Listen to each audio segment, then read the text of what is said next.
that background? What happened to that background? What happened? Crystal. The one we just saw at the end of that video. What happened to that background? Like, for you to have it? Yeah, so we can put it here. Yeah. Oh, yeah. I have it. Oh, send it to me. Yeah. Yes. Yeah. That's the one I was looking for. Look at this guy. Oh no, he didn't. No, he didn't get it. I just. Look at this I'm guy. trying to dress up like the thumbnail. The thumbnail had guys with paper bags on their head. So There was actually a guy at the watch party who put on a paper bag. Yeah. Uh-huh. Mm-hmm. well, I don't blame him. Yeah. You don't blame him. No. hold No.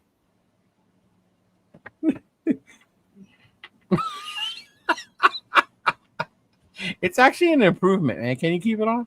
I know. Please. Please. Right? weird. Welcome, everybody, to another week of the Raider Connection. I am one of your hosts, Cheeto Linus. Right? To my left is Jeff. To my right, I'll be Raider 10.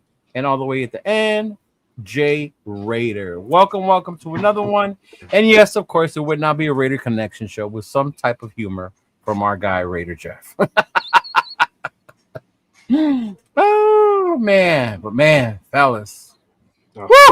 What a week. What a week. Can I just say one thing before we all get negative and all the thing that's going on? I know we were going to let Jay talk right away. I reached out to Devin to see how he was doing, Raiders 24 Nation. Their daughter Jasmine, she's doing very well. She was born at 6 pounds 1 ounce. She's up to 7'4" now. Oh, that is so awesome. She's doing really, really well. He sent me a couple of pictures of her. She's absolutely beautiful. Oh, that's good to hear, Jeff. I appreciate that, man. I'm Yep, glad you're still in contact with them and it wasn't just a moment type thing. You know what I mean? No, I talk to him as much as I can. So that is awesome, brother. I'm glad to hear that. Yeah. Mm-hmm. So just wanted some nice thought first before we get into this. But no, and it's funny you said that. And I don't know, guys, if you guys watched our Black Hole show yesterday, but a lot of it was more about what we do as a nation together than more about what the team is showing on the field. And not so much justifying us getting together, spending money, or still being Raider fans, but kind of like explaining to everyone else that it's more than just them winning, why we're so diehard as we are. I mean, Jay, I don't know if you saw it, but based on what I said, like, how do you feel when you hear like say that it's more than just the W or how the play on the field, being a Raider fan or part of the nation? Yeah, I mean, and at least for me, it just I just want to see a good product on the field. That's it. And going into the season, I knew it wasn't going to be a winning season, but I thought we could see some improvement, and we have not seen that as of yet. It looked good in the beginning, but as of right now, it looks a lot like last year. And I know that word is taboo, but I got to keep it real. I got to keep it 100. We looking like last year, and it gives me stress. It gives me trauma. Trauma, bro. I got trauma. It's just a game, trauma. Okay. I got to make a comment about Jay. Normally when he talks, he's always looking this way, not at the camera. And this is when he's talking from the heart because he stared at the camera the whole time. I changed my angle. That's why. Oh, all right. See, he was like being all serious. I'm like, I'm gonna look at everybody and look at the chat now. And Nate, we still need to get you some phone books. What about what about you, Nathaniel? You were at the watch party. You went out there with me and Mike on the fam. You was out there. So how do you feel like when I talk about like it's more than just them winning and losing when we talk about Raider Nation?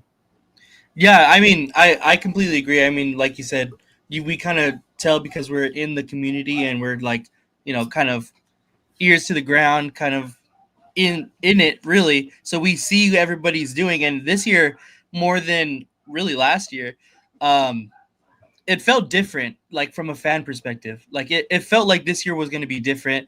Everyone was a lot more excited. So everyone is still kind of riding that wave because it's still pretty early in the season. Right. Not a lot of people have fallen off quite yet, I think this past weekend might have lost a lot of people after this past weekend. But yeah, like I said, it felt different this year, and it seemed like a lot of people were getting together more often, and just the initial excitement is what we kind of seen. But like you said, it goes further than that of just excitement. And I talked to a lot of people, especially like in New England, that I met for the first time.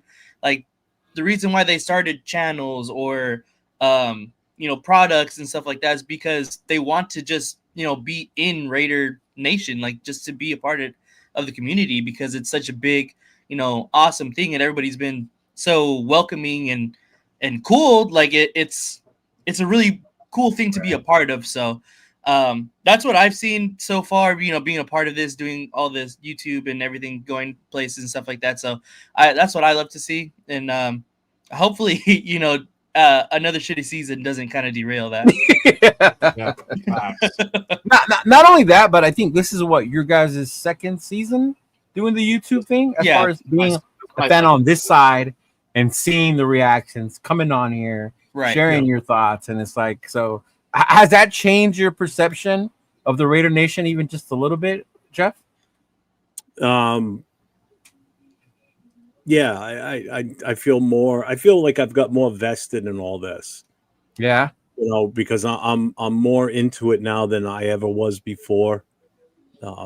Because I have all these different platforms and doing these shows with like you guys and everything. It's and like Nate said, when you meet people for the first time that you've talked to or seen in the chats, like the people that came out from New England and actually putting faces and voices to the actual people. It's a different feeling now. Like I feel honored to be here to do what I'm doing. I feel like I'm more part of everything that's going on within Raider Nation. So it's definitely a different feeling this year versus last year. Last year I was still getting my feet wet with it and all, and now I feel like this is something now. Feel the community more than ever is what I feel. Yeah. How about you, Jay? I've actually connected with a lot more people, going into the second season. I met my boy D Menace. Shout out to D Menace, Predator. A lot, Margie. A lot of people like that normally I wouldn't meet, content creators. We had met early on, but eventually I got to meet Nate, got to meet the War Room, and everybody at Raider Nation Live. The list goes on. And then it's cool because now it's real. Now it's like you get to meet Raider Jesse. Yes, I got to meet Raider Jesse. I gotta put the whole vlog together. But I got Raider. I met Samoa. I met TJ finally. Like we linked up and then Fitz. So everything becomes real. Everything's like okay. Now it's like more than beyond the screen. It kind of transcends, but it's just cool. Just chill. At the end of the day, I'm a fan. That's who I am, and I like to talk, Raider talk, and that's all I do. It's on YouTube. That's all. I don't try to be more than what I am. So I love just connecting with everybody, meeting everybody. Whenever I get the opportunity in real life, for sure. How about you, Nate? You see any difference being on the YouTube world side? You're the younger one too, so yeah. I do, because like obviously when you're just a fan on the outside, you're not really invested into it. Like you can kind of like, especially if the Raiders are having a bad season, you kind of just put it on in the background and like still pay attention to it, but not be like super invested as we are, week in, week out. We have thoughts and analysis and stuff like that. So like Jeff was saying, it means a little bit more to you when what happens in the games and what happens with the players and everything in the organization. So that's a little bit different. But as far as the fans, like I had my first Raider game ever was the Raiders versus Rams game where Baker Mayfield fucking came back and beat us in Thursday Night Football. That was your first Raider game ever? That was my first Raider game. That was my first NFL game ever. So I was like, what a first game. Yeah, I know. That was a welcome to the nation. Exactly. But I think that was either I had just started the channel or I was like barely dabbling with stuff on YouTube and like barely putting stuff out. So like as long as I've been like attending games and kind of being a part of, you know, NFL football, I've been a little bit on here, but you know, in the beginning, everyone was, like I said, some super welcome. I just when I was documenting going through like tailgates and stuff like that, people were offering, you know, beers and tacos and shit like that just because you're wearing Raider shit. So honestly, like that has just become like tenfold meeting people, and because of this platform I can get my name and face out even more, so people, you know, recognize or like see me more often. So that it's just been, you know, extremely welcoming, and you know there's no other nation besides Raider Nation, so that's right. It's so different. It's awesome.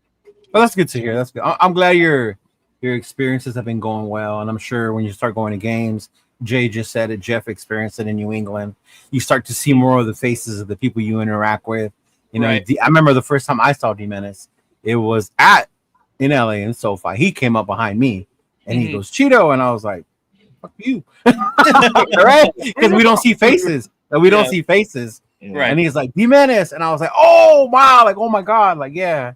So that part's awesome. And with that being said, you know, before we get started on this venture deep look into week 3 and what's coming up against the Bears, most importantly, I want to say what's up to the chat, man. Those of you who continue to follow us, Robert Pena, definitely one of the day ones. Our homie Raider Paul, same thing. Raider Travis too. We got to see him in in Vegas. I'm sure you saw him too there, right, Jay, when we were down there. Yeah, this guy right here, 401 Raider Jeff, Mr. Hollywood. You know that guy. I always used to think that when fantasy football, I was engaged in watching the games, but I watch the games even more intently now after doing this than I did. You know, fantasy football kind of got me into watching the games more intently. This here, I watch it even more now because of just making sure you got the knowledge of what the fuck's going on. Yeah. Jason Downs, welcome. Michael Guerrero, appreciate you. Chewy, what's up, Big Dog Rorschach? Thank you. Man, the big homie, Sin Valley Darkside president. I appreciate you coming through. Another guy that I ran to in Vegas, and it was just so great to finally see you. The homie Geomax. Gio. You know, he's here. Right? I'll be Raider 10. He's a little punk sometimes, but hey, we appreciate him coming through. Yeah, he's all right. My adopted son. You're a Diesel. What's going on, brother? Thank you for tuning in. Yeah. Ooh, let me see if I missed anyone. Hey, Michael, thank you, Michael. Sacktown Raider Mike, another one, dude. There's my day one guy right there. Yeah, there's Sacktown Raider Mike. Yes, he's definitely one of the ones for sure. My guy, Chief.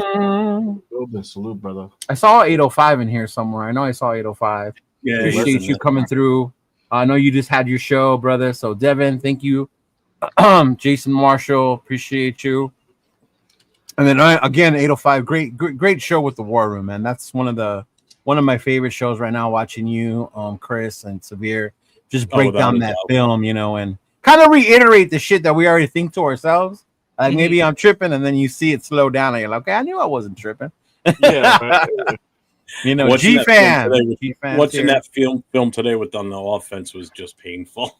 Yeah. It was a hard one, bro. God. Yeah. No, it's a little heartbreaking when you see it that way, right? Daniel. Thank you.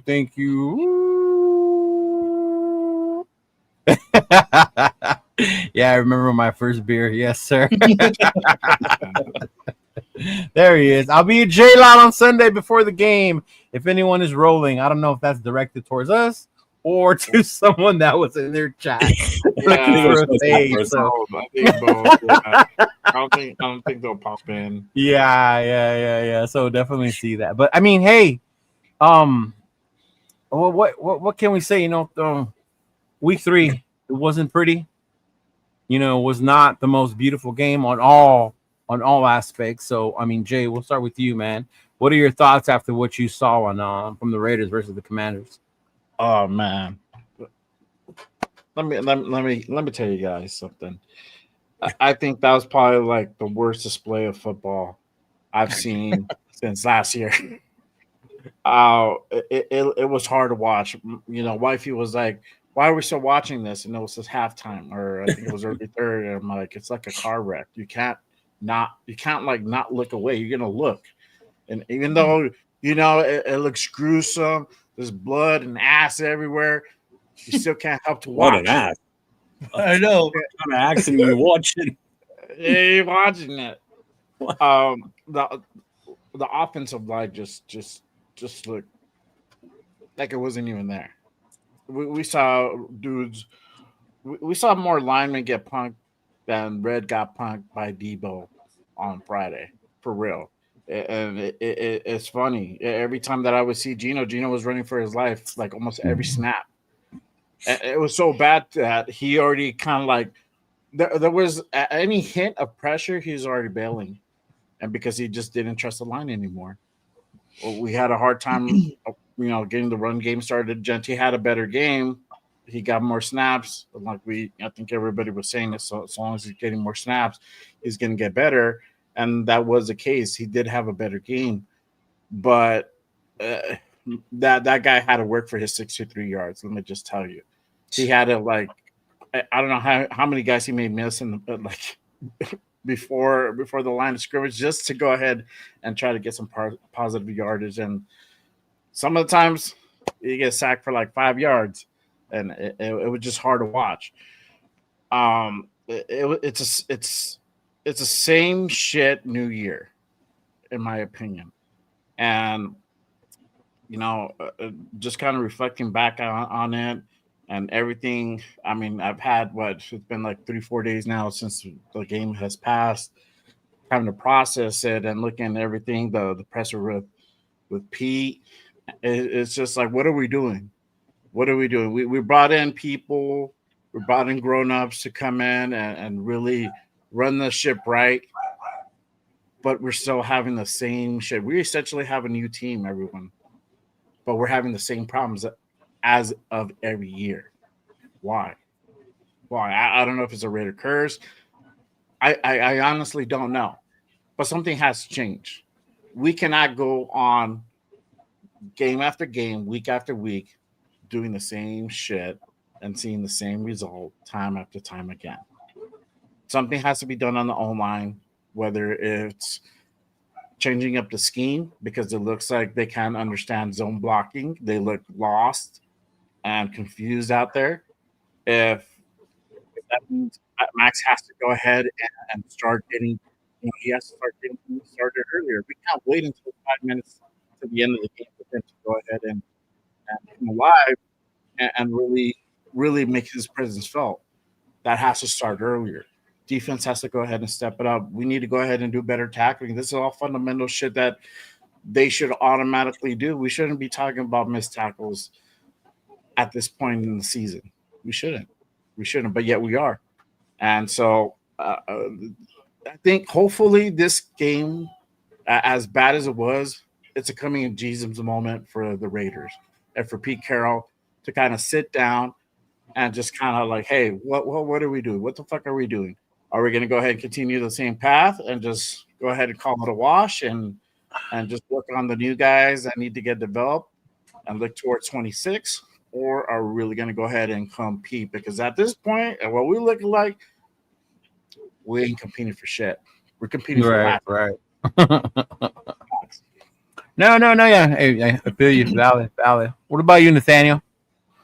Yeah, I mean, this Raiders team really shows that football is the quintessential, team sport. It's not all about offense. It's not all about defense because our offense cannot stay on the fucking field, and our defense hasn't been playing terrible. But when you're on the field for what feels like 75% of the game, it's hard to really, play as well or what your expectations are.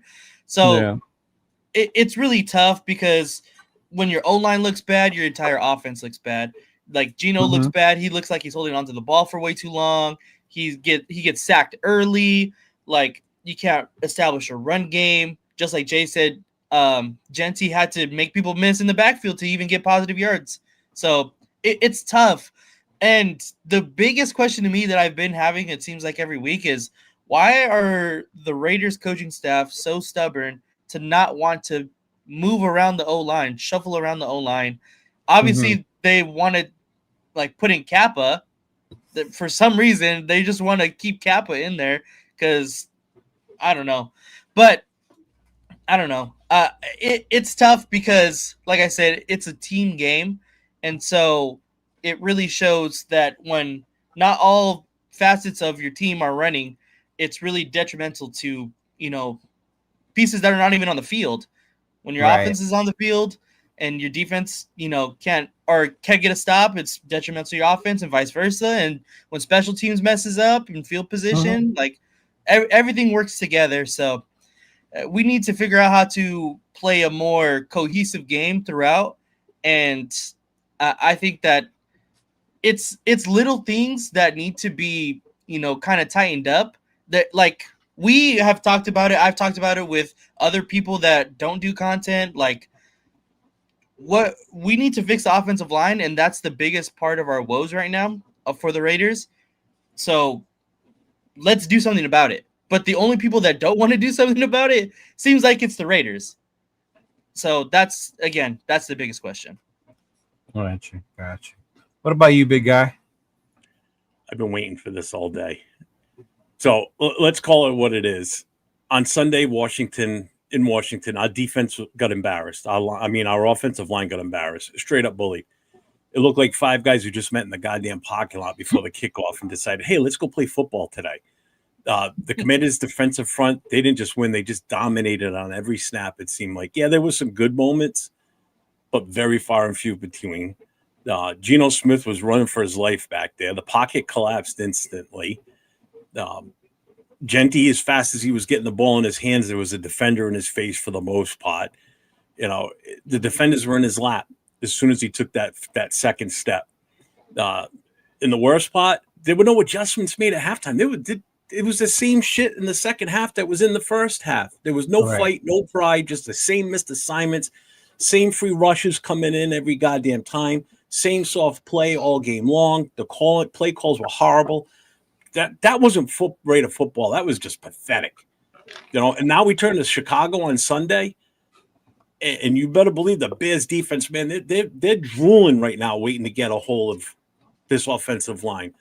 Montez Sweat and those edge rushers are just drooling of thinking about teeing off on Geno Smith and stuffing Genty. If this line doesn't show up and some pride and some damn attitude, it's just going to be another freaking massacre. It's going to be the same shit that we just saw on Sunday. This is the turning point right here. Either the line answers the call, opens up lanes for Genty. You got to give Geno Smith a fighting chance back there, and some are saying, well, he's holding the ball for too long and everything. Nobody's getting open for him to even throw the ball. All right. Well, it's yesterday. Yeah. It's like the offensive line just turnstiles at an amusement park. Just come on in. Go for it. There you go. No charge. Just come in. Yeah, the quarterback's right there. Go get him. Yeah. It's just I've never seen such horrible offensive line play for this team in the 40, 50 years that I've been watching this team. This was probably one of the worst displays of football. I swear to God, it was absolutely this was worse than that preseason game against Seattle week 1. Oh, that's preseason too. Yeah. This was that bad. Yeah. And the fact that they're still saying, oh, we got a competition going on for right guard. What about competition on the left side? No fucking gem on the left side. Are you freaking shitting me? Right. I've been waiting for this all day. I actually wrote down little clips and little things I wanted to say, and I think I put them together pretty beautifully just now. That's my feeling on what I saw. Defense was not much better, to be honest with you. After watching 805 and Chris and Severe in the film breakdown, it was evident. Even the defense wasn't that great either. No. Again, the kicking was great. Special teams on the coverage was horrible. It's just what the fuck?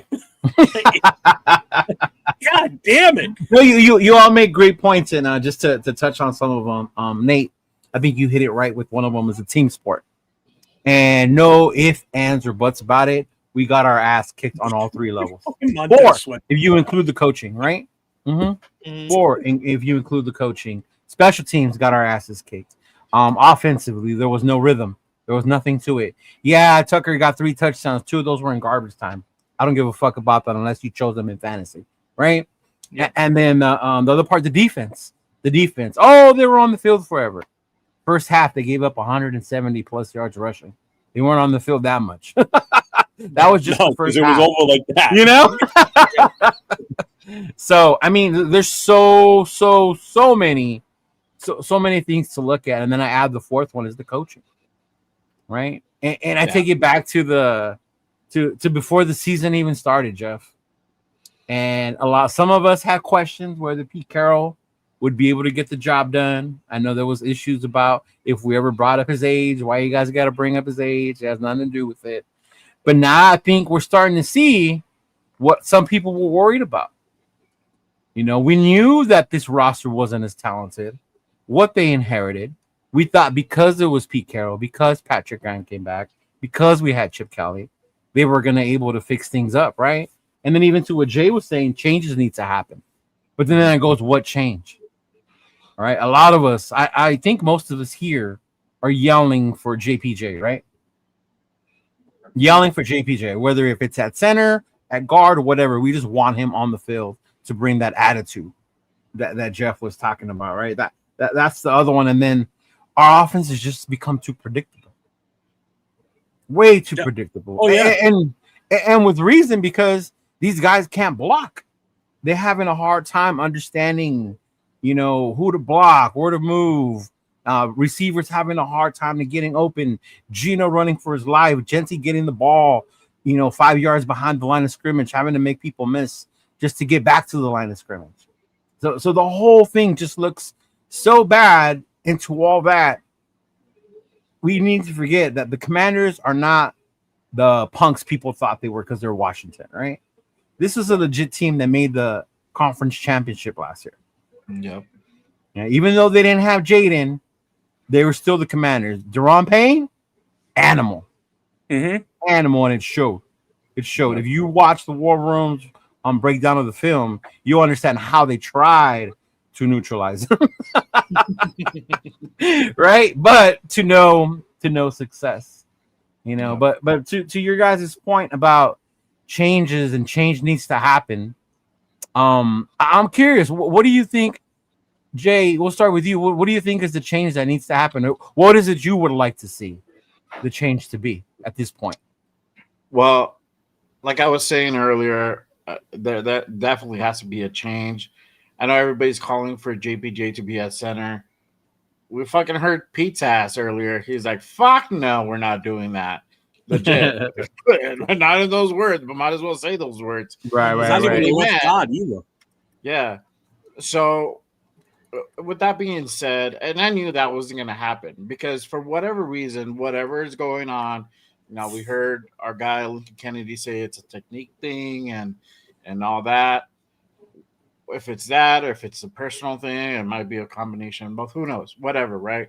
The point being, we're not going to see JPJ back at center, which sucks. So definitely the move has to be at right guard. Now, we know Dylan Parma's trash. I said it on my post game. I said it on Monday. That dude is just out there fucking lost. Literally, I don't know who said it. It's like looking at butterflies over there. That dude's over there. Like, I was zoned out. I don't know what the fuck is going on. Definitely got to take him out.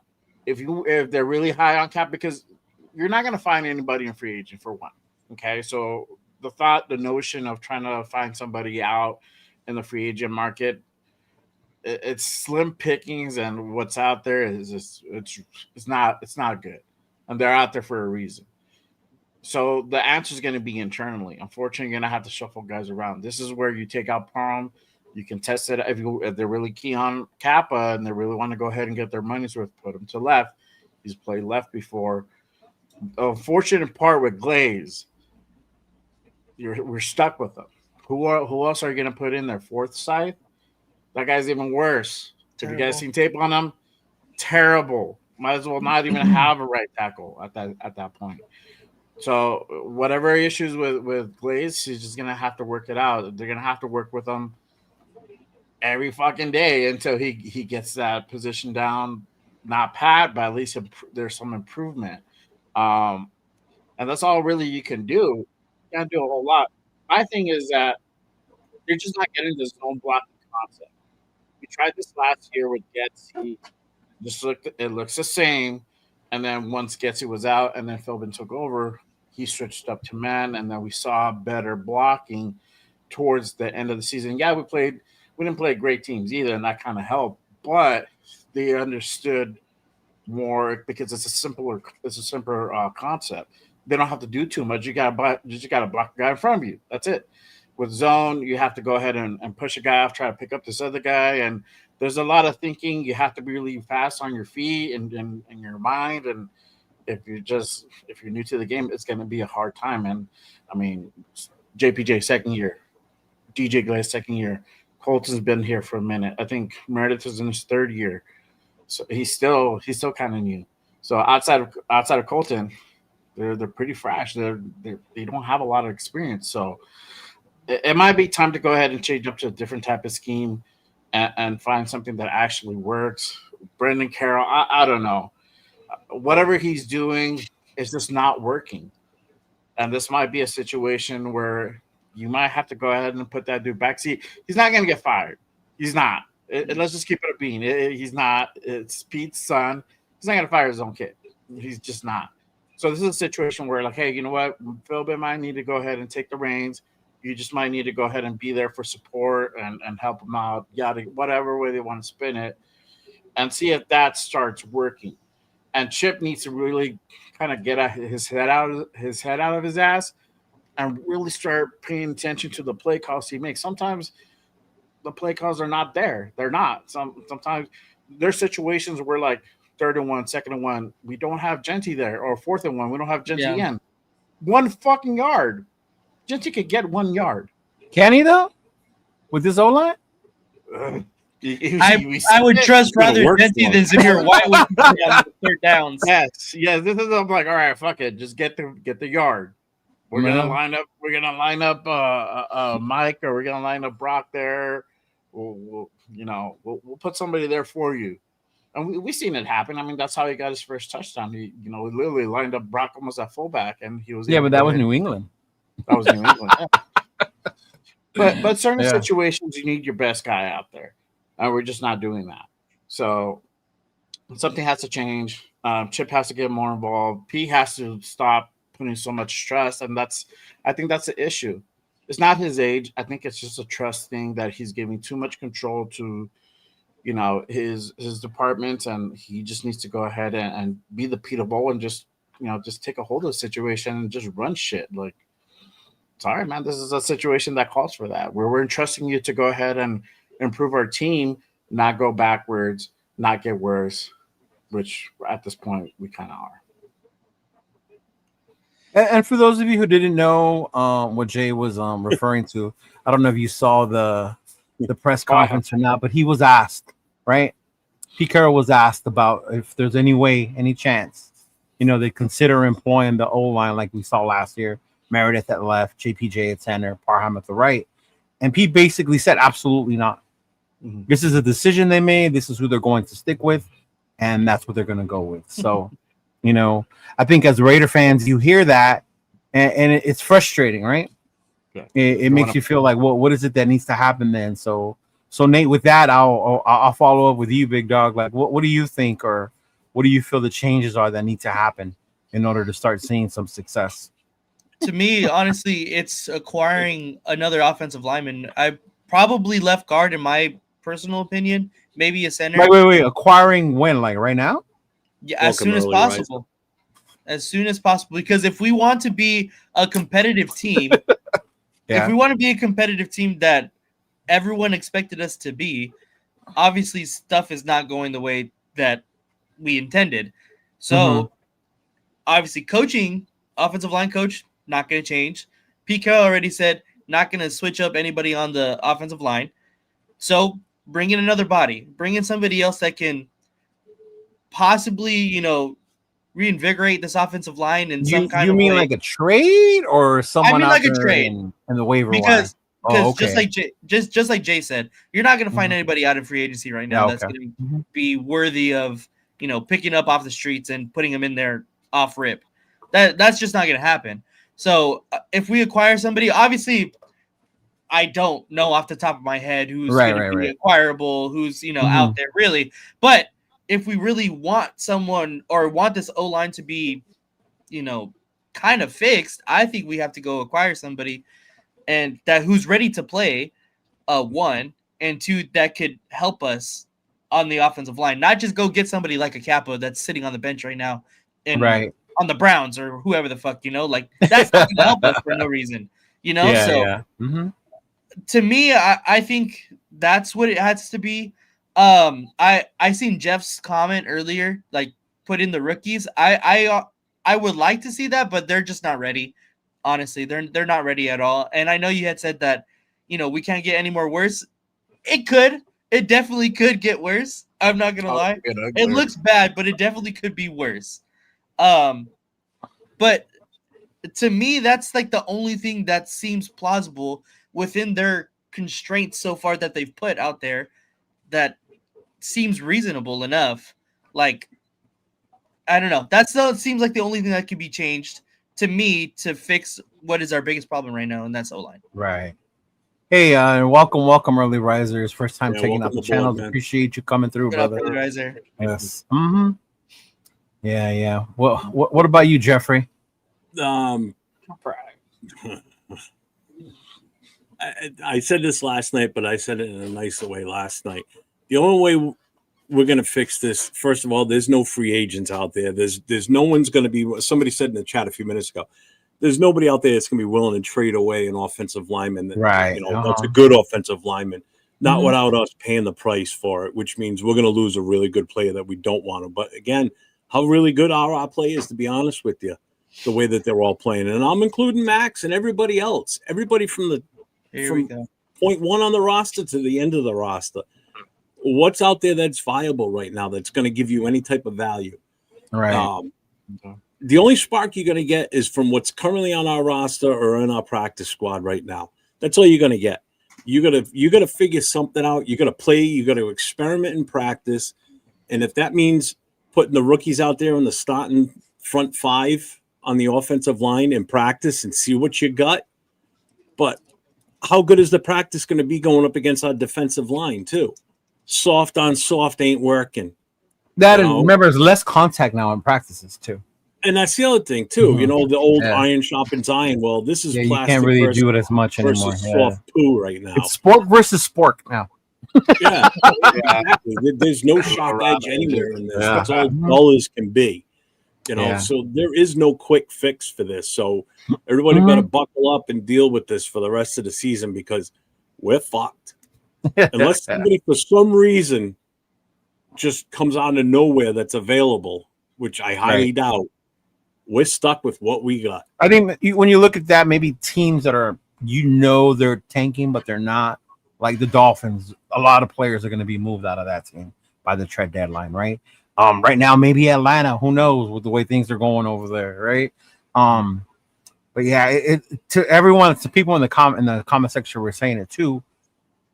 Teams don't just trade good linemen like that, right?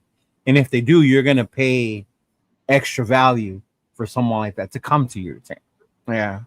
But Rebel, thank you. I'm so glad you're here and that you said this because it's one of those scenarios that if they only knew then what they know now, they probably would have went about it a different way. But like Pete Carroll says, we have what we have and we got to develop it. Fuck that. Us as Raider fans knew this about the offensive line. That's why those of us who didn't want to draft Genty weren't saying it because he sucked, because we knew our O-line was Swiss cheese. Now, if us as fans knew this, how did they not know this? Are you really trying to tell me that if they knew now what they did, really? Like what about it spoke that, we're going to be fine about that, right? All four of us up here questioned it. We all hoped that the O-line was going to be able to get it together and make this work, right? Because with the weapons we added with Gino, we were hoping it was going to work. But to sit here and say that they didn't know when the only old lineman we brought in was Alex Kappa, we paid him 11 mil. right? In hopes that we didn't get last year Kappa, that we got like, what was it, 2-3 years ago, Kappa? Tampa Bay Kappa? Like, come on, man. And I get it. It's gonna take time. I understand that. But I think this is why some of the nation is frustrated, because this is the stuff we were yelling for in the offseason. Yeah. Right. Granted, you can't make players come in here. All of us wanted back then, right? Yeah. We wanted homeboy from the Chiefs, right? Yeah. We wanted was the other guard who went somewhere else. Anyway, to the Bears. He went to the Bears. I forget. yeah, there you go. We wanted him, right? Obviously, we figured you have to pay more because we're the Raiders, right? But they didn't come here for whatever reason, right? But the fact that you probably could have done more, I think, in my eyes, we drafted Genty. There were O linemen in the second round. Why wait till the third? And that's why when it got to us at number 6, that's why when it got to us at number 6, I seriously thought that maybe there's some hope that they're going to do something and not right. Mm-hmm. And they didn't. And that's why I got so mad during the draft. We were live, and I just took my hat off and threw it across the room. Sitting right here, I just whipped the hat off and threw it, and I just sat here just in dismay. I was like, what the hell are we doing? Because we're going to kill this kid. Right. This kid's career is going to be cut short because we just cannot put an offensive line together. And we had the chance. Not only that, is Gino, how much longer can Gino last? He's 37. He's taking a beating. 5 sacks Sunday. He got sacked 5 freaking times, threw 0 interceptions, which was one of the things I wanted to see, was 0 interceptions. He got lucky on a couple of them. Yeah. But 5 sacked 5 times. 5 fucking times. Mm-hmm. Von Miller got one on him. And Von Miller is how old now? Doesn't practice at all during the week because they know what they got with Von Miller. Just put him out there, gain time. Like a hungry pin bag and let him go. Yeah, just put him out there on third down. Put him out there. Yeah, that's it. Deron Payne out there shaking these dudes off like, damn flies, get off of me. Like, and you called it earlier about the predictability. We're predictable when we go into a pass play because Zamir comes out on the field. Zamir's out there. So it's like, well, we know they're probably not going to run with him because he sucks at running back. So hey, guess what? They're going to pass. And what happens? What up, Kev? Welcome. Yeah. But I think that's the frustrating part. And I don't know, maybe I'm biased because I'm a Notre Dame fan, so Pete Carroll's not always been my biggest. The only time I ever liked Pete was when the Seahawks with Marshawn and company. And that's because I like Marshawn and that defense. But, man, you're the head coach. Yeah. What I saw on that film, these guys weren't ready to play. You got outcoached by your buddy, right? Yeah. You got outcoached by his former. Like, come on, man. And I get we're rebuilding. We don't have the, what do they call it? Like, we don't have the X's and O's, bro. We have P's and Q's out there, right? Yeah. I think the hardest shit our team put on somebody was when we knocked fucking Dan Quinn on his ass. Yeah, he called him Danny. That's what he was. He called him Danny. That was Mariota, bro. That wasn't even us. Yeah. Yeah. He did take a shot, though. He did go down. Laid out. Right? Yeah, man. It's frustrating as fans when you hear things like that. Well, I guess my thing, maybe because we talked about it in the beginning, that's why I brought it up. We do the YouTube side. Jeff said ever since he's done it, he watches the game more in detail. I do my events. I go out. I come back and I rewatch the game for that very reason. I don't want to come up here looking like a dumbass, right? They're like I didn't not knowing what we're talking about. But it's crazy when I think like at the end of the day, and I'm glad Pete took credit for it. Like put it on me. I didn't get these guys prepared. I got to do something different to get these guys ready. Well, what else is he supposed to say? I mean, he could have taken like that guy's fault. Put it on that guy, right? Like this dude wasn't ready. This guy wasn't ready. Chip's not calling what I want him to run. Remember when AP said up there, "I want to run the ball," basically saying these motherfuckers aren't listening to me. He could have took that route. Yeah. Hi, Dawn. Everyone say hi to Dawn. Hi, Dawn. Hi, Dawn. I was like, I don't want the same shit as last year. Right. He wants to do something and Chip's like, no, we ain't doing that shit.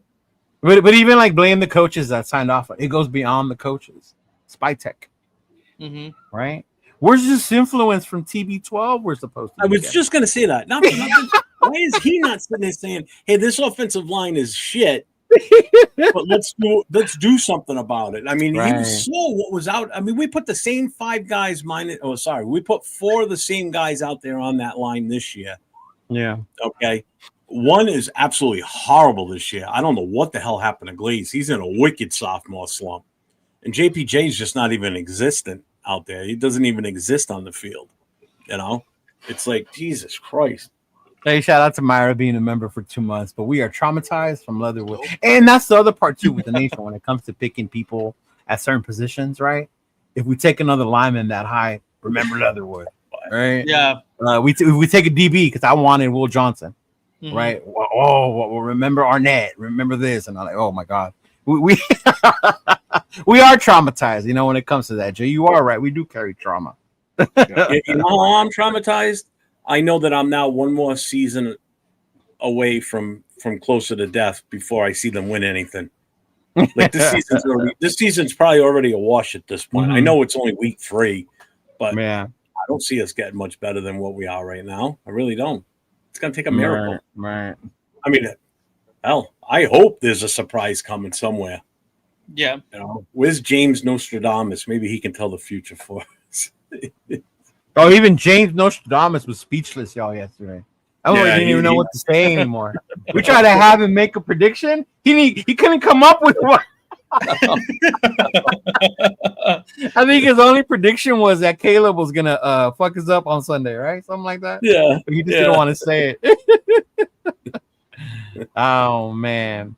And then all eyes, I'm glad you meant Glaze is another one, man. Glaze is getting beat out there at right tackle, and he did a good job last year. But maybe it's time to even try and bring him back inside in his natural position. You know, if you're going to move things around, because obviously something's got to change, bro. It really does. And until that, I think the nation's going to keep complaining. You know, we want to see better, and I told you this yesterday, Jeff, with the rest of the guys. We got catfish week 1. We did. we played a weak New England team with new coaching staff. We saw this high-powered, explosive offense, right? And we thought we were going to see that week in and week out with the addition of Genty getting going. And since then, we haven't seen the same. No, we ran into 3 buzzsaws. Yeah, right? Mind you, we played great teams. Yeah, and week 1 was just a battle of 2 shitty teams, and we were the better of the 2 shitty teams that day. Yeah. That's what it came down to. Yeah. Yeah. I mean, Nate was there. He saw with his own eyes just like I did. I mean, that first drive was a thing of art. It was beautiful. You know, just right down the field. Howard, I'm so glad Howard is here. As a Seahawks fan, everything I hear up until now sounds all too familiar. But be careful. And I think for me, the telltale sign about like what's going on is one, the JPJ situation when they mix it up, and then when they brought in Forsyth. Yeah, I was like, what? No. Like that was a real head scratcher for sure. Yeah. Yeah. Hey, Notre Dame is in Arkansas this weekend. Actually, my cousins are Arkansas alumni. They both graduated from there. So I believe my uncle is going to go with them to that game. Obviously, the Notre Dame fans, but yeah. Rebel, you going to that game? Is Rebel going line to the play? Game? Is Rebel going to the game? I know. Are you going, Rebel? Yeah. Because I know he's down there. Yeah, perfect point. We have a lack of talent, and we're going to lose to all teams with superior talent. Yeah. And I think that's the part people were saying, calling us negative, right? Because we weren't saying 10+ wins. We weren't saying Super Bowl. I think I had us max at 7 wins, right around there. And that would be a good season. Like, oh, you guys are being negative. I think that had a lot to do with recognizing the talent that we have. I told you guys in the beginning, you're basing our receiving core on 2 rookies. Which one we haven't seen for a long time. and we literally spent our second round pick on him for him not to play, which we could have gone out and got. And I only see him on the field as a blocking wide receiver, so you might as well put him at tight end. He did play tight end at LSU. On Sunday. He came out for one play for 10 yards. No, he was there for more plays, but as a blocker. No, he was out there. Yeah, he was out there. Literally, I saw him maybe like 3 times, bro. He was out there, but he was just being used to block. Yeah, Dixon was still on track for 15-2. Yeah, maybe inverted. What up, Nutty Raider? What's going on, brother? Welcome, Raider. 15-2. Yeah, see, and it was the same thing in Seattle, right? The battle line play. Yeah, and I think that's part of Gino's problem. He's got PTSD. He's having these massive deja vu flashbacks of running for his life in Seattle. But he had receivers that could muscle the ball. We don't have a DK Metcalf on this team. There ain't nobody strong enough to muscle the ball away from anybody out there. No. And can I just go back? You know that you mentioned Metcalf? I was one of the guys screaming to trade for him. We don't need a DK. He's washed, right? Have you seen him in Pittsburgh? He's having a great year so far. Tell me a DK wouldn't have been great on this team, Nate. No. Oh, you just didn't want to trade for the only reason is that he would not. Still wouldn't have an O-line. We wouldn't be able to get him the ball because Gino's getting sacked too much. But at least with him, you can put it up. And there's a 50-50 chance he'll come down with it. Yeah. That's what Megatron is for. Who? Megatron. Thornton ain't muscling the ball away from a kid in a stroller. You shitting me? The guy's got no stroller. Man. Not strong. Maybe we'll hit a random Raider Powerball. And you know what? It'll probably happen that way, Myra. It'll be like someone like Lucky Tassi that comes out of nowhere and becomes like our dominant O-lineman, and we're like, what the hell? But then by that time, like we'll have Genty will be gone, or right. Yeah. Oh my God, look who's back, Jeff. He was in the chat last night on our show, and every like 10 minutes he'd come in, time to fire Chip Kelly over and over. Leo's smart, man. Leo's no. See, we should have did what the Bears did. They revamped that whole O-line. Yep. Chicago was smart with what they did. There's no two ways about it. That offensive line is they're not going to be easy to get by either. Did we shoot our shot in week 1? It looks like we did, bro. That's it. No reload, no nothing. It looks like we were that new recruit on his first time on leave, went out to go see Mama Son and let it all go on the first one he saw. Oh shit. No reload, no recover. Like for real.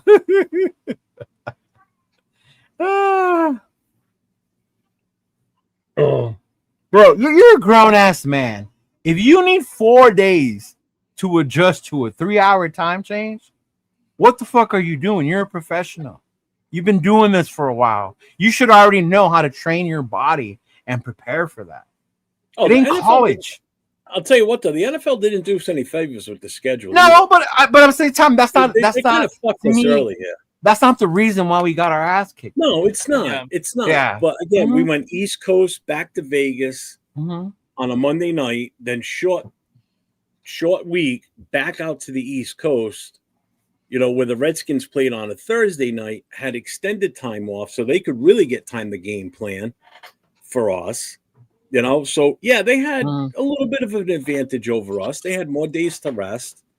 Yeah, that's not the only. They have more talented players. Yeah, they didn't have their quarterback either. Facts, dude. Right. We should. In no world should we have let Marcus Mariota do that. I love Marcus Mariota. I'm a USC fan. I love Marcus Mariota though. I like Mariota too. He was one of my favorite players in Oregon. Yeah. But there is no way he should have done that at his age. Over there, like there's just no way. Right. Yeah, and Tana's right. We still got 2 more East Coast trips. I mean, Indy's not really the East Coast, but it's far enough. And we still got Philly yet too.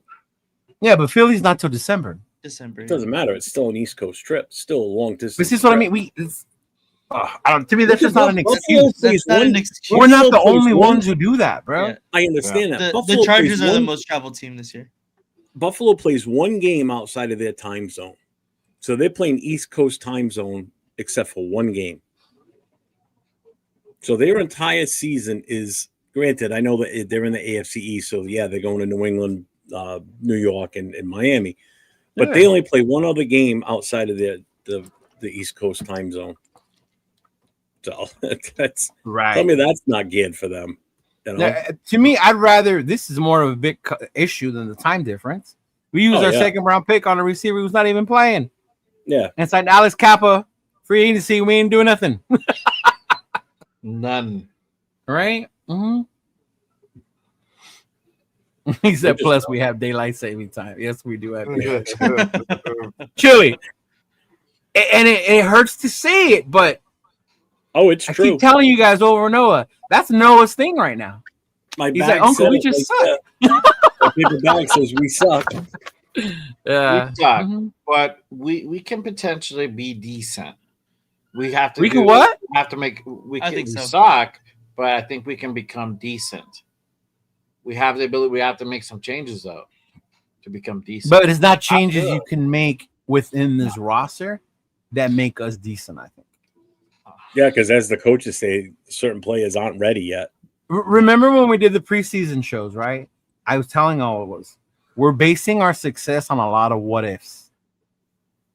What if the O-line gets it together? What if the rookie receivers break out the way we want them to? Right? What if the linebackers pan out? Thank the Lord, the linebackers have panned out a little bit. Right? Yeah, because God knows our defensive line's not. Right. What if our D-line looks back like the KC game with Max and Kuntz? Kuntz has been invisible too. He really has. At this point, I'm not even mad at James for bringing up the Micah trade. I wish we would have did that shit. I think he would have handicapped us for sure. I mean, he would have handicapped us, but at least we'd have some fucking fire on that. Yeah, on that D-line, I get you. Yeah. Yeah. I mean, because I was with you, I was rational. I'm trying to understand. Yeah. Obviously, Micah Parsons would be fire. Like, I wouldn't be I would be upset, but not like upset. You know what I mean? But yeah. But I was gonna say, like, to be fair as well, like, if we look back to preseason, looking at our schedule, most people didn't have us winning these two games either way. It's just the way that we've lost them so far. Great point. Is why we're so up in arms. Why we're so upset about it. Exactly. This week against a team where we should most likely beat. We should be. I think we have better coaching staff. We have a better potential offensively because I love Caleb Williams. Obviously, you see my USC flag back there. I've seen multiple films that he cannot read a fucking NFL defense. I love Caleb Williams. Don't get me wrong. He cannot read the NFL defense. Patrick Graham has been up for multiple NFL head coaching jobs. He's supposed to be one of the better defensive play callers out there in the NFL. If he can't, fool somebody that can't read an NFL defense, I think we have bigger problems. But this is a team that I think we should beat. I just think, in general, we should beat. So this week, if we continue to have problems, I think this is kind of the turning point for our season where we go from maybe we can be a good team, maybe we can be a cusp team to, all right, let's start looking next season. Let's start seeing what we can build in the off season. Let's see how do we continue to, build this roster the way that Pete Carroll wants to. But I think that it really starts this season, and playing against the teams that we're supposed to beat, like the Titans coming up, like the Colts. Well, the Colts actually look good, so I don't know about that team anymore. But but still, to me, like these past two games, we weren't supposed to win either way. So we knew going in that they were better talented teams. Like obviously the Chargers, they look good. They went to the playoffs last year, and then the Commanders obviously went to the NFC Championship last year. Like you said, they're more talented than us. It's it's the teams we're supposed to beat that I really have my eye on. Okay. Mm-hmm. Now, you as the USC fan, I'm glad you're here. I told this to Jeff yesterday. And when Jay comes back, maybe he hears this. But in order to beat Caleb, you have to put pressure on. Oh, yeah. You have to put pressure on. If you don't, as bad as he is reading defenses, he will tear you up.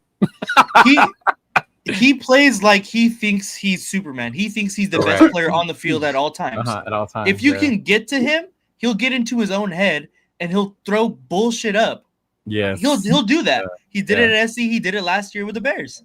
Yeah. Like that's all you have to do. You have to get pressure and you have to be able to cover the receivers. They have really good receivers. I like the receivers in Chicago. So if we're able to get, some good coverage, get a little bit of pressure on Caleb, I think this is, again, a winnable game. Right. Can we just do this? Can we have someone on the front line on the defense have some bottles of nail polish in their pocket and just throw it on the grass? Maybe that'll distract him. You might want to use the nail polish. All right, get off my lawn. You might drop the ball and go for the nail polish. Look, make fun of him all you want. Make fun of his zestiness all you want. I'm not making fun of him. But if we don't pressure him, that zestiness is going to walk all over us at Allegiant. Yeah, it definitely will. 1,000%. He's going to leave that stadium with the dub, person off. Yep. Yeah. What about I mean, my take on this weekend is, and this is going to play off of what just happened on Sunday. That Bears defense is going to just smell that opportunity. They saw what Washington did. They're going to try and implement the same thing. Yeah. I mean, you've got Montez Sweat out there, the Bears edge rushes. Just like I said earlier, they're licking their chops. They're just waiting for this game this weekend because they know how bad our offensive line is. And unless Genty gets it outside of the tackles, where he's got some one-on-one matchups, he ain't going to do much. I don't think we're going to. I think we're going to be in the same position again this weekend against the Bears that we were against the. I won't call them that, but the Redskins. It's not going to be a good game. I'm sorry, it sucks to say this, but I'm just putting the reality to this that there's no fix that's going to get us good by Sunday. There isn't. I just don't see it anywhere in this team. Mm-hmm. I think also a big thing is we haven't been as, how do I say it? Like Chip Kelly hasn't been super creative with the ways he's getting the ball to Ashton Genty. I want to see him in screens where I don't think I've seen one pitch play to Ashton Genty. Which makes you wonder kind of like why though, no? Exactly. We spent our 6th overall pick on him. He's obviously a really good talent. Like the analytics and the deeper analysis stats say he's a really good running back. So let's get him the touches. Let's get him the opportunities to show why we picked him that high, why we had the faith to not pick somebody else like an offensive lineman, like Jeff was saying, to not pick the corner, to not pick, exactly. So it's like we obviously chose him that high for a reason. And I don't understand also he's a rookie running back. I think Chip Kelly or Pete Carroll said, I don't know, but they were trying to ease him into the NFL. I never understood that. I wonder if why we don't do those kind of plays. And I hate to say this, but if our O-line can't do simple run blocking, can they not block on screens? And that's why we don't do them? That's the thing is I feel like it would be easier to get them out in space. That's what I think. In my mind, Meredith is better out in space. He's played guard, so he's he's used to pulling. JPJ is obviously really good at that. The only guys are Miller because he's a little bit older, but even then, we've seen him and he's been decent on screens before. And then Glaze has just been really bad this year. So he's been bad this year. Yeah, I don't know what happened to him. But I think that just to get our offensive line an easier opportunity to get the blocks out there. I don't know. Woo! I've heard someone say this already too in the Twitter universe. That Chip is doing this to get Pete fired so he can take over. Wow, Woo! that's crazy. That's a big rumor. Woo! All right. Yeah, I mean, I doubt it. I would hope not. Chip does have a reputation for being a bit of an asshole, right? Yeah. Mm-hmm. And I know a lot of the nation is upset with the way we run the style. We're always in the shotgun, always in the pistol, never under center, right? There's no fullback. I get it. Traditionally, the NFL has moved on from that. Right. If you look at Chip Kelly's offenses, I can't even remember even seeing a fullback in any of his I don't offenses. think he really has. Yeah. Yeah. Right. But I mean, and I can't think of most teams that run under center at this point. Maybe Jacobs does sometimes with Green Bay.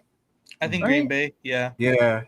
Philly, but Philly has that yeah. amazing O line with Yeah. Hurts, and even they do read option every now and then with Barkley and with Hurts. Yeah. Mm-hmm. Yeah.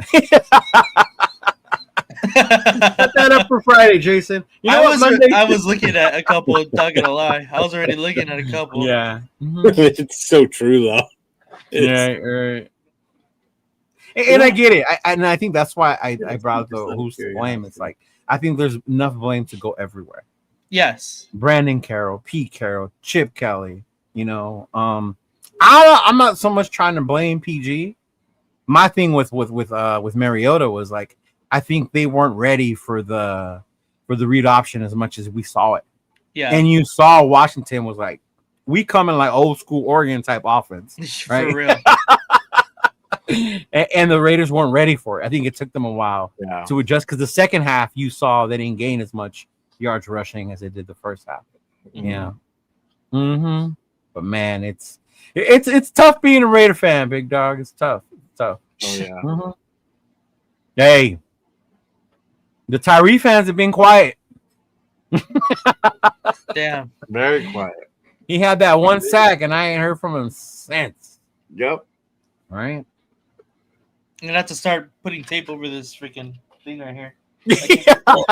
Well, look at it, guys. So I just went for the hell of it. I went to the PFN. I think we're mock 8 draft right thing. now, right? Yeah, we're number What? 8. Yeah. What? We're number 8 on the draft order. Yeah. Oh, you already So- looked. Yeah, just for the hell of it. they would. Yeah. Right now, it's number 1 is the Saints, the Panthers, the Dolphins, the Giants, the Jets, the Titans, the Browns. Can't and know the what's going on, brother. Yeah. Rams. But even the Giants, bro, look what happened with them, right? Everything looked dumb. Russell looked horrible, throwing to the goalpost, shit like that. Mm-hmm. And what did they do? All right, Jackson, let's go. Yeah. Honestly, at the worst fucking week possible, in my opinion. Bro, you as a Jackson Dart fan, he's gonna hate that it happened this week. Because he's gonna look so bad. Like it Who are they playing sucks. this weekend? The Right. Chargers.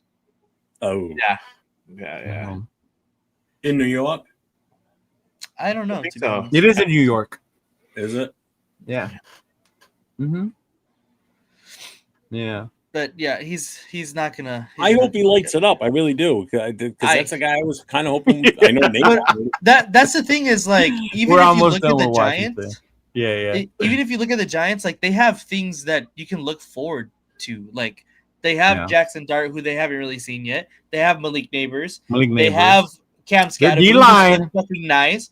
Their The D-line, D-line's sexy good. Dexy. They got freaking Darth Vader. They got Brian Burns. Like they Mhm. have things that are you can hang your hat on. Like, hey, right. we're not gonna be super bad for this long. They got This stuff long, obviously right. to work on, but like we do have our players too. But Yeah. I don't know. It just seems like maybe it's just an outside looking in. I'm sure Giants fans will probably look at us and be like, "You guys got shit too," but I don't know. Right. Well, I mean, Yeah. initially, like when we were looking at the schedule for this season, it was like, oh yeah, we got the Giants. I'll tell you what, right now, I think it's 50-50 on who's going to win that game. Yeah. If they keep going the way they're going, You imagine if they beat the Chargers this weekend? Holy shit! Well, then, hey, the whole travel thing becomes true, right? Yeah, exactly. They went to the East Coast. That's why they lost. Yeah. Uh-huh. You know what? I'm back on the Giants train. Fuck it. Let's go Giants. Fuck the Chargers. Is that your side team? Is that your side piece, Giants? No, fuck no. I can't be. If you have a side piece team, you have to have it fucking be an actual good team. You can't pick two bad teams. That'll just fuck your whole mental up. Dude. Yeah, fuck what you meant. Yeah. But yeah, I mean, on to week 4, we got the Bears coming in, coming off a great offensive performance against the Cowboys. Mm-hmm. But then again, who hasn't had one against the Cowboys this year, right? Definitely, no matter what Jerry says, they're missing Micah out there in Dallas. Diggs doesn't look the same since the injury. He looks horrible out there. He said my side piece is the Bills. You know what? I wanted to, but as an old school LA Raider fan, I can't because they always knocked us out of the playoffs. So that's one of the teams I despise. Yeah, my side chick is the Steelers. Y'all know that. Yeah, the Steelers. Yeah. But yeah, back to the Bears, man. It's not going to be easy, right? For one, we're back home. Jeff said it yesterday. Vivid tickets sales were looking like 50-50. Yep. Nate, Jay, we've been to Vegas numerous times. Not surprised. We're 1-2. Yeah. We looked bad last week. I'm not surprised. Chicago travels very deep anyway, right? Yeah. So, I mean, Jay, we'll start with you, Big Dog. How you feeling about this game versus the Bears? Another Lions fan right there. Yeah. I was okay. So at first, I was like, "Cool, this is going to be a good game. We definitely have a shot to go ahead winning it." Now, looking at what the Bears did to the Cowgirls last Sunday, I don't know about that anymore. And it's like, it's a type of situation. They were in a type of situation that got blown out too. And usually, you kind of teams come back with a vengeance. They're gonna play even harder, and that's what they did, and literally put 31 on the Cowboys. They were up 24-10 at the half. Right. It was already over before, at halfway through the game. Well, I mean, we're going up against Ben Johnson, the guy that we were supposedly gonna get, but yeah, that Adam Schefter is full of shit, huh? Yeah, we're really serious about him. Right. Yeah. He's still a rookie. He's still a rookie coach. But we haven't been playing good, and so that's a rub right there, and we're really going to see whether or not can we make those adjustments offensively to get something going. Can our defense really step up and really apply pressure? I want to see more Max. To be honest with you, I need to see more. That dude need to eat more. He does. I need to see Kuntz do something at this point. He's fucking been quiet since the beginning of the season. He hasn't really done much. The fumble he caused, right? Yeah. Yeah, that's it. And I want to see more Booker. I mean, he helped cause that turnover on Mariota on Sunday, but still he's wishy-washy. He comes in kind of like waves. So just more consistency from him. Hopefully Adam Butler's good, and we'll see him back on Sunday. He's been productive, and so has Lualu. So I want to see more of those guys. Linebackers need to get their shit together. Secondary needs to get their shit together. Enough with this missed tackling bullshit. A lot of missed tackles. Yeah, a lot of missed tackles. We gave up 2 touchdowns on missed tackling, if not more. Right. Special teams, I don't know if it was just a bad day at the office or what, but special teams need to get coaching, not being prepared, man. Not being prepared, yeah. So I don't know because of the short week, but I don't think that's what it was. But I think that Charger loss was a big blow, and it was for the team. And I think they didn't expect to have that type of performance, and they kind of fucked up that week. And they kind of went into that week with like their heads like hung down low, instead of like, hey, we're gonna bounce back, we're gonna go ahead and get the dove. they didn't, or at least play hard, and they didn't. They, it was. Yeah, I don't think the Chargers was. I think it was a bigger disappointment this weekend. Yeah. To be honest with you, because I think we played pretty good against the Chargers. We were in it the whole game. The defense played good. Right. But not we were in it. We were in it. This game in Washington, we were out of it from the start. Right we're out of it by halftime. We were out of it by halftime for sure. Oh, I think we were out of it sooner than that. We were not looking good. I mean, that one bright spot was the early touchdown to Tucker when it mattered. Right. I think that was a nice play. Kudos to Tucker and kudos to Gino escaping the pressure and finding Tucker. Yeah, but the other two touchdowns towards the end of the game, I mean, they weren't putting much pressure on us like they were early on in the game because they knew they had it under control. Yeah, there were garbage time at that point. But I don't think the Chargers game was that bad. This game, I'm not talking about performance wise. I'm talking about morale wise. I mean, we had the ability to go up 2-0. This more morale wise, this loss hurt me more as a Raider fan. I think so. For the fan base, this one hurt more. I think for the team, because of how bad we looked. Yeah, I think for the team, when Mariota took off his helmet and you saw the gray hair, Nathan, what did Noah say? He ran over us. Yeah, exactly. I was thinking that too. I was like, what the fuck? This is a motherfucker. Yeah, with the Chargers game, I think it was more of because it was our home opener. The electricity was in that stadium. I was watching on TV and I could feel the electricity. So I can only imagine what it must have been like to be in the building. You guys were there, so you got to experience that. But it came through on the TV that way. I think that's where the team might have felt like they got where they let everybody down because everybody was so hyped for that game. There was so much going on that weekend, and but they were in it. Yeah. Oh, and what about you, Nate? As far as meeting people and everything, there's one person I really want. I want to meet Noah face to face so bad. That kid, I could just sit there and hang with him. He saw Nate and that boy forgot Uncle was there, bro. Yeah. That kid is so awesome, man. Yeah.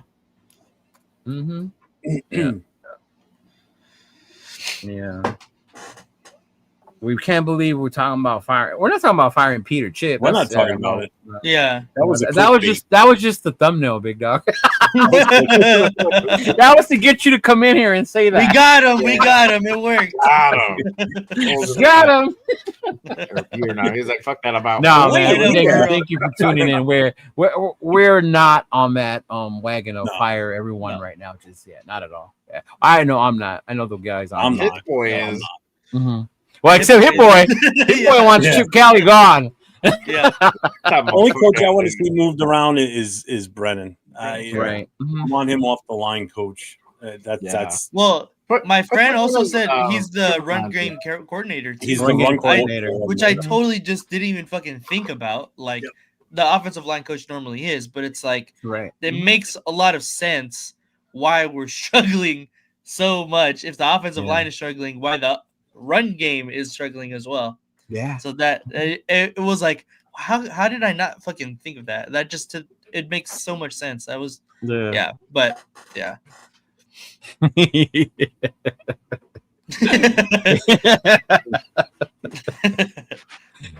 We've learned along the way. But yeah, man, I don't think the Bears are going to be a cakewalk. With our team, you don't know. No. I think if we come prepared, come aggressively, I think our defense can make the difference. Right? Get after Caleb. I mean, and Nate will know this. Our USC Notre Dame rivalry goes deep, man. Caleb diced us up the first time we played him. Yeah. I remember seeing that game and yelling like, I was there. Raiders need to draft this kid. Like, this kid's insane, right? He was like Mahomes. And then the following year, teams caught on. Yeah. And they realized after that bowl game, if you pressure him, you get to him. And then the following year, Notre Dame pressured him. I think we caused like 2-3 interceptions. 2-3 interceptions, Yeah, 3. Yeah. So you definitely can get to him, cause that pressure. And the other thing is, when those moments come up, create the turnover. Yeah. I think 2 weeks in a row now we're talking about Yep. almost interceptions that could have gone to the house. Mm-hmm. Yeah. Right? You talk about momentum, that play in momentum, boom. That'll switch it back. Yeah. On too much shotgun. Too much shotgun. He's not wrong. No, he's not. We run a lot. We run a lot of shit on the pistol. I don't know, man. They can be going back and forth sometimes. Like, let them coach. Let them know what it is. I don't know. But yeah. But yeah, to me, I think it heavily relies on our defense. If we can pressure Caleb, Max can get to him. Devin White, Jamal Adams, Koontz, get up in there. You know, Adam Butler. We just need some type of pressure, and then we can start creating those turnovers. And I think then we'll see our offense click and get that momentum going.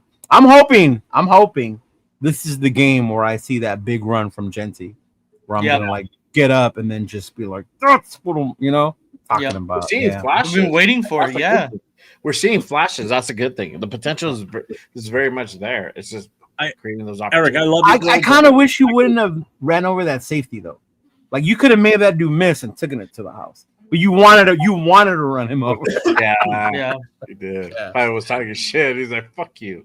Eric, I love you, bro, but I gotta disagree with that because he only threw for like 207 yards. It was the ground game that killed us. The running game just destroyed us.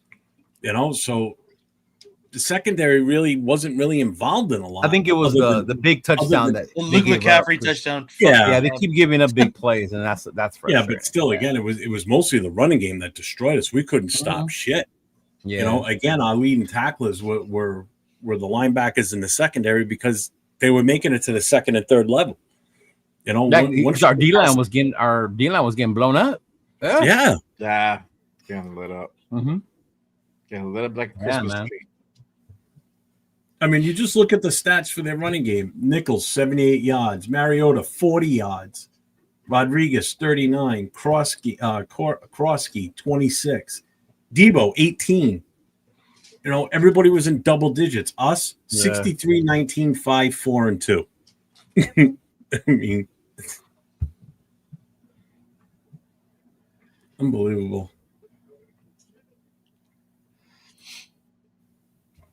No, but yeah, man, it's insane. It's insane.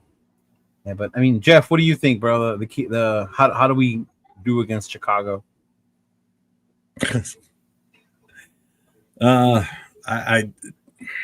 I think we're going to be almost in the same boat as we just were this past weekend. I think their front line on their defense is just going to eat us up. They have what? Sweat? Yeah. Yeah. Who else they have? I'm not sure. I don't know off the top of my head. They have some good players. Defense. Yeah. They have some good players. I know they revamped their offensive line. I know that much. Yeah. Mm-hmm. Oh, God, and they have a very great weapon in Odunze. And DJ Moore. DJ Moore. Yeah. And they got a good head coach, too. Offensive-minded head coach, and he did what he needed to do. He got a line to protect Caleb. Plain and simple. Yeah. That offensive line was Swiss cheese. Their offensive line last year was probably a little bit better than what we have. They're probably a little bit better than what we have right now. Do you think we have the worst offensive line right now in the NFL? Oh, without a doubt. Yeah. It's close. It's close. Bottom. Yeah. Yeah. It's funny. I was watching the Raiders Squad show earlier today, and shout out to Chantel. But she was talking about as far as like how much money that teams spend on their offensive line. We're ranked 28th. I forgot the figure, but we're ranked 28th as far as how much we spend on the offensive line. And I want everybody to kind of let that sink for a bit. 28th. Basically, it's 32 teams. So we shouldn't be surprised because we kept saying, go get someone. Yeah. And then they got Capo, and we were like, not him. There was a lot of opportunities to get offensive line. Not him. There. Like, what the fuck? Like, Jesus. Bears fan here. Hey, appreciate you tuning in. Our run defense sucks. So as long as you keep it on the ground, sucks more. you might win it. Yes. And even when I hear things like that, like the Raiders are the team that say, hold my beer. Yeah, yeah. legit. Oh, so You know, like last week. line sucks against the Yeah. run. Oh, wait a Mhm. minute. Well, wait till you see our offensive line on the run. We're just Yeah. we're worse. Mm-hmm. Yeah. Your defensive line, you say it sucks against the run. We're gonna make you guys look like the 85 Bears out there this weekend. Probably. Yeah. I mean, The way we're hopefully playing. it pans out. We get that run game. I will say this: as bad as Sunday looked, we're 1-2. Yeah, we're not If out we of it. come out Yeah. of Vegas with the win, we're 2-2. I think that's where most of us expected us to be after week 4 anyway. Exactly. Exactly. You know? Mm-hmm. Yeah. So is the season lost? I don't think so. Not yet. It depends on what your expectation was of the Right. season. Because like you In said, all the honesty, when schedule. when Nate and I did the schedule before the season started, I think I picked us to lose to the Chargers and to the Redskins, but not in such a shitty fashion. Right. I picked Yeah. us to win the Bears. Who's the You know, Redskins? I figured The us at, Redskins. I think I had us at 5-2 by the break. Oh, you do have it on here. Hold Yeah. on. Mobile Raider. Raiders. Yeah. What's up, Mobile? What's up, Mobile? Yeah. Uh-huh. But yeah, I think most probably had us. I know I had us losing to the Chargers and the Commanders, I think also. Yeah. Because by then I thought JD5 was going to play. Yeah. Right. Mm-hmm. Yeah. Nate, quick question. People have asked me about this. Yeah. You know Caleb, so I want to ask. A lot of people were saying if Mariota ate us up running the ball, what's Caleb going to do? Is Caleb a running quarterback or is he a mobile quarterback? That's the thing is Caleb wants to run the ball, but he wants to okay. So if he plays within Ben Johnson's system, then he could eat us up in the pass game because like I've said, the same thing against Herbert, it was the deep intermediate throws inside, and that's what Ben Johnson is trying to do is get those deep, right over the linebackers right there for a bigger, throws, chunk gains. That's what Yeah. Ben Johnson likes to do, and then beat you over the top eventually. But that's what he likes to do. So if he plays within the system, that could be a problem. And then two, his mobility could be a problem. If we don't tackle, like we've all know, the Raiders can't really fucking tackle. But what he did a lot at SC was he liked to run the ball. But I know since entering the league, he's done a lot less of it because he wants to hold on to the ball for the big play over the top where he throws a lot of interceptions. So if you, it could be a double-edged sword because against the Vikings, he ran a lot and he scored touchdowns and I think he might have been actually the leading rusher in that game. So if he wants to and they tell him, go ahead, do your thing, it's possible. But I don't think that they're going to allow him to. He might get a couple plays here, but I don't think he will. So as much as he can, I don't think he will because it's not their scheme to. Like against the Washington Commanders, you're fucking me all up, keep saying the Redskins. Against the Commanders, that was what they were trying to do. They wanted from the get-go, you saw it. Yeah. Exactly. That's not what he was trying. That's not what the Bears want Caleb to do. They want him to, be a quarterback, stay in the pocket, use his mobility to make big plays, whatever. But that's not what they want him to do, to be a zone read kind of quarterback. That's not what they want. So, like I said, as much as I think he can, I don't think that's a big possibility. Okay. And final question: are you going to wear your USC Caleb jersey under your Raider jersey? I don't have one, so I won't. Wow. I was like this close to getting one multiple times, but yeah, no. He's gonna bring his USC flag with him that's hanging on the wall back there. Yeah, if I was going to the game, I probably would. They got a big matchup with Illinois, right? Yeah, big noon on fucking Saturday. Yeah. Mm-hmm. And that's another thing. Come on with me with this travel back and forth thing. Have you seen college football nowadays with the Big Ten? Yeah. These teams are traveling east to west weekly. They're fucked up. Yeah, they're fucked. I get that, but they're not playing on a Monday night and then having to travel out 3 days later. No, but they have full 1 day of practice, full classes and all that other crap. So come on now. Yeah. It's like I said with Amari Cooper. if you were exhausted from traveling, coming to the headquarters, Yeah, that was. you didn't want to practice. Like, bro, I didn't want you here. Yeah, imagine that dude. Yeah. On the team. At this point, I kind of wonder would he have been an improvement. Fuck no. Oh man. Yeah. It's gonna be only you with your C jersey. I have some Marcus Allen. That's what I want so bad. That's a good one to have what if you want got one. so bad. I can get you one, big dog. I can get you one that says Pac-12 on it still too if you want. That'd be fire. Yeah, the only one that I have is Reggie Bush. Yeah, Brick Hawaii. Change the O-line back. JPJ healthy. And put back Meredith at left guard. Have some chance for Raider for life. And somebody mentioned Lincoln earlier today. Lincoln's totally opposed to that. Mm-hmm. Yeah, Moving him back to center. yeah. He's like, the coaches picked their 5. Let them do it. I know there's concerns with concussions when it comes to Jackson. So I only said I don't even want him out there because he's the bulldog. He's the one that sets the tone with that aggressiveness, right? And I was watching an old interview when Max had him on the rush, and he asked him guard or center, and he was like, "Oh no, center." I remember my first time out there, it gave me the confidence. I slammed someone, and I was like, "I'm ready for this." So, but yeah, Nice.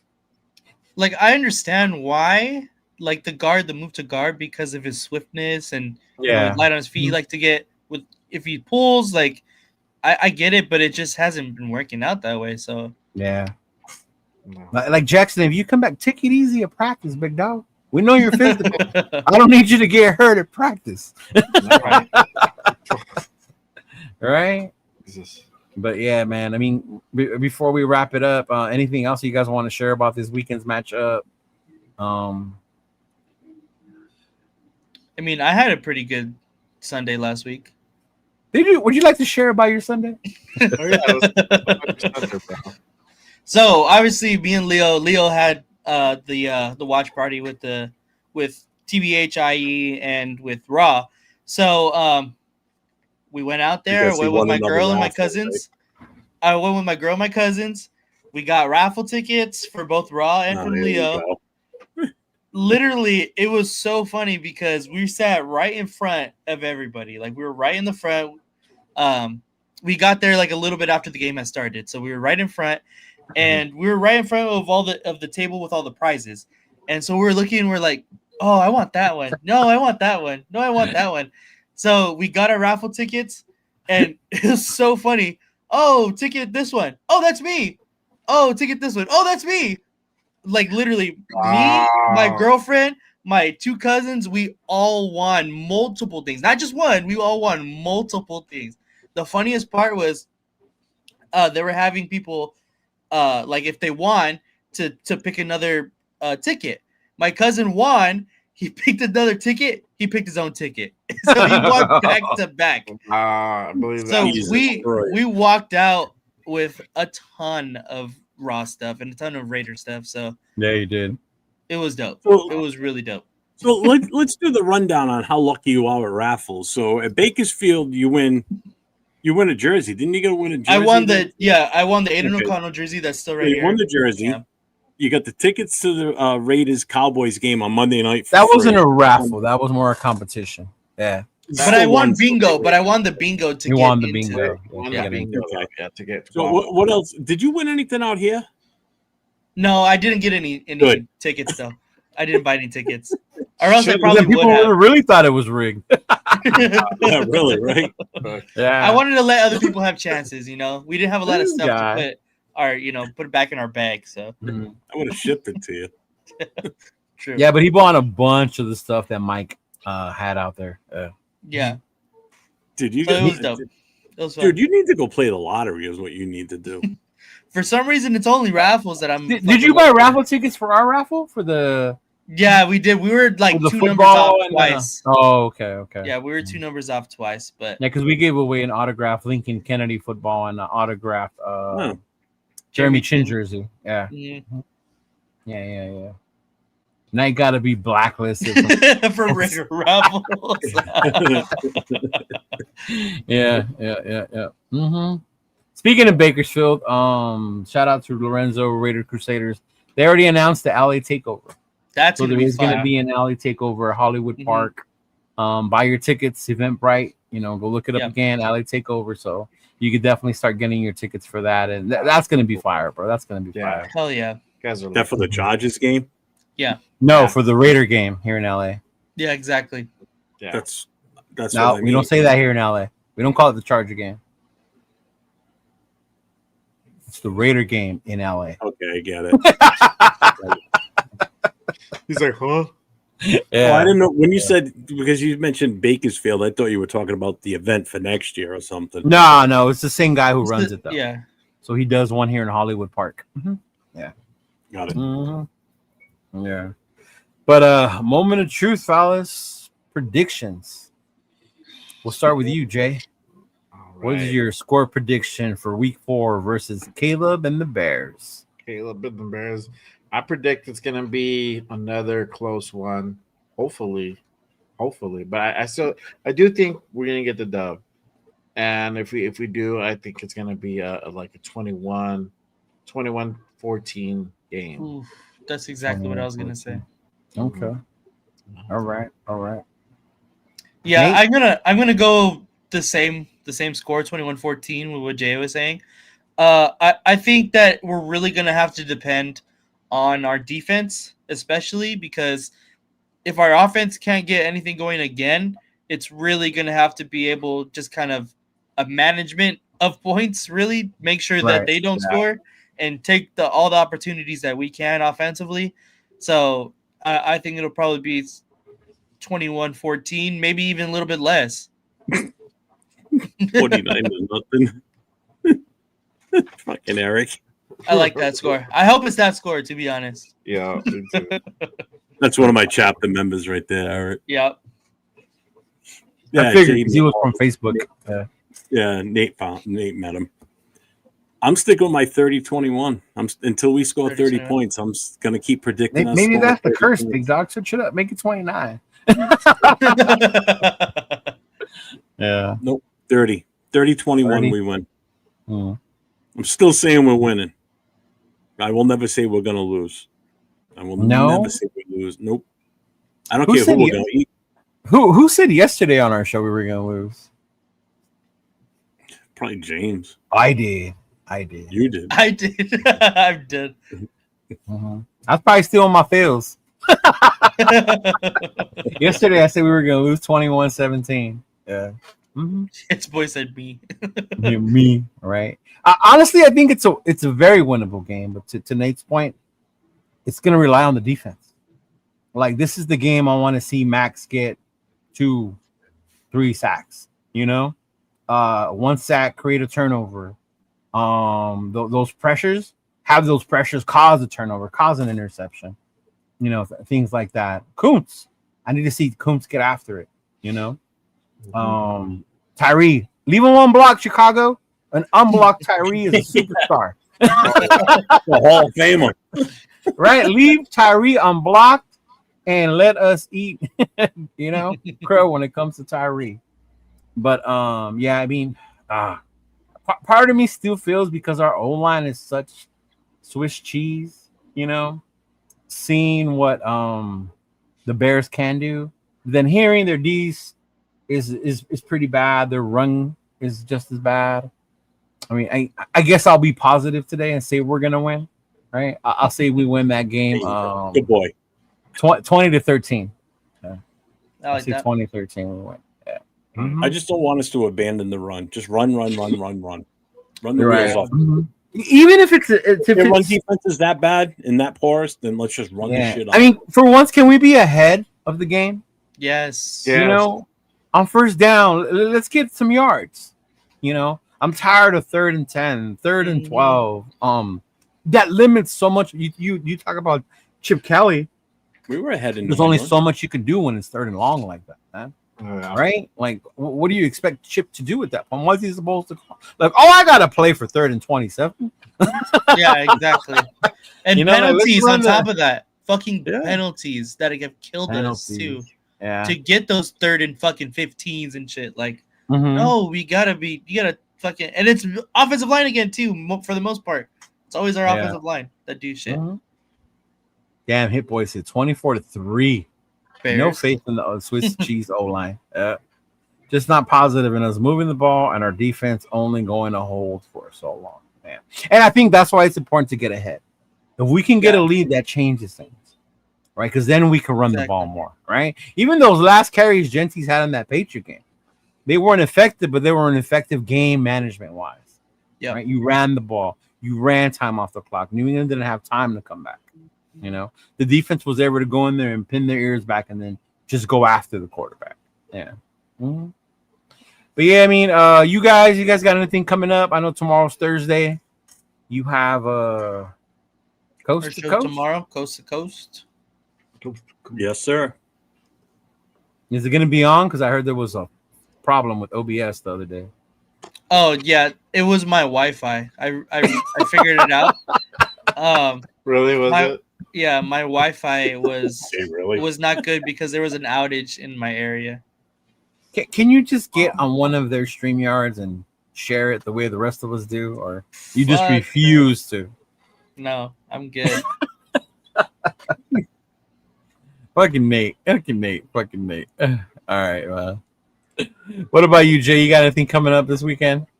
Yeah. Make sure you guys, everybody taps in for Good Morning Raiders this Saturday, 10 a.m. We'll have a guest on for the show. So, make sure who's the guest? I'm getting the final confirmation. But, you're getting final confirmation. Confirmation. But we'll see. You'll hear from my publicist tomorrow. You'll hear from my publicist. Okay. Yes, we got to run it. We all got to run it back. Got to run it back. And those of you who know our boy Raider Will, he joins us for our most notorious podcast. He's gonna start doing weekly shows as well. Oh, nice. Yeah, so make sure you guys keep an eye on him. Make sure you follow him. That's one of our buddies. He's gonna be doing, I believe, Thursday and Friday night, something like that. So he did one tonight. On. Huh? He's on right now. He started. There you go. That's what it was. He was gonna be on today. Yeah, he's gonna be on today, and then But he's got a shit ton of people on his panel too. Good. That's all. I mean, that's what he wanted to do. Yeah. Good for him. Yeah. So good. Make sure you guys give our boy Will a follow as well. Yeah. The only thing I have going on too is obviously the Friday night thing that we do with Chris Ferreras and myself. And anybody that wants to pull on up. We'll drop the link a few minutes after we start as usual on Friday nights. So last week was supposed to be a short one, but then Gravy got on and we just got into really talking ball. We were on for 6.5 hours. So we were getting ready to get off in 2.5 hours, and then Gravy popped in, and it just we just had a good convo going, and it just kept going. So, but we'll be back on Friday night also. So, all right. Anything else, fellas? Nathan, you still doing the gaming? Not during the season. No, not during the season. But I will on Friday have a preview for the what's it your called? Preview videos. Oh, that's right. Yep. Mm-hmm. Preview. Oh, yeah. Post-game reaction show. Forgot about that. During the post-game Sunday. So make sure you guys pull up. There you go. 30 minutes after the game. Okay, Raiders. 16-13. Hit Boy's coming around. Hit Boy's coming around. Hey, I see that being a likely score, though. Yeah. I can see that, too. Yeah. Yeah. Uh-huh. Sorry, my Raiders is not when we lost. All right. Hey, I get it. All right. Ooh. All right, fam. Thank you all for tuning in. Why is he saying not to listen to me and Nav, man? This fucking kid. Why are you paying attention to it? I just saw that. I was like, why ignore is he saying it? Bro, like I tell my clients, ignore it. Yes. Normally I do ignore it. She's the one that takes over the chat. It's fucking annoying. Don't look at it. Yeah. Don't look at it. Mm-hmm. All right, y'all. Thank you for tuning in. Make sure you like and subscribe to all 4 of our channels. We will be back next Wednesday. Hopefully, very happy, very enthusiastic. Yes. Without a trash bag over our heads, right? Yes. Stay tuned in for our clickbait thumbnails. Apparently they work. Work tonight. That's for damn sure. Oh, a lot of people. Yeah, there was. Yeah. So I didn't have a whole lot of time, so I just went the traditional sense. You just what? I didn't have a whole lot of time today, so I had to do the traditional one. Yeah. Y'all want Pete gone? Nah, man, we don't. What's another one? Too soon, bro. It's too soon to get rid of Pete right now. Yeah. Yeah. Honestly, before I say I want Pete gone, I think I would have to see how we end this season and see if the players are actually responding to his way. Right? Obviously, it takes time. Right? Yeah. Yeah. We'll see. Yeah. Mm-hmm. But I mean, and I'm not the biggest Pete Carroll fan. I'm a Notre Dame fan. Fuck that fool. I saw the documentary the other day about the USC Notre Dame thing. That game. Yeah. And then the tush push game. Oh yeah. No, push. Yeah. And they were like, USC had this long winning streak. Notre Dame had a history of ending it. It just brought back all those feels, bro. All those sad feels, man. Yeah. Of how I could not stand Pete Carroll on that USC team. You guys were good. Reggie Bush, Lendell White, and they Ray Maluga. Some of the great players, man, were on that fucking squad. Yeah. Yep. Mm-hmm. Yeah. Predator. So when are you guys bringing me back on? Yeah, Bella. Mm-hmm. What up, man? Yeah. Does he tune in on Friday with y'all or no? No, but I should have him come on Friday. Yeah. Mm-hmm. Yeah, you didn't tell him, huh? Friday, you probably haven't told him. I know, right? I hasn't told him. Jesus.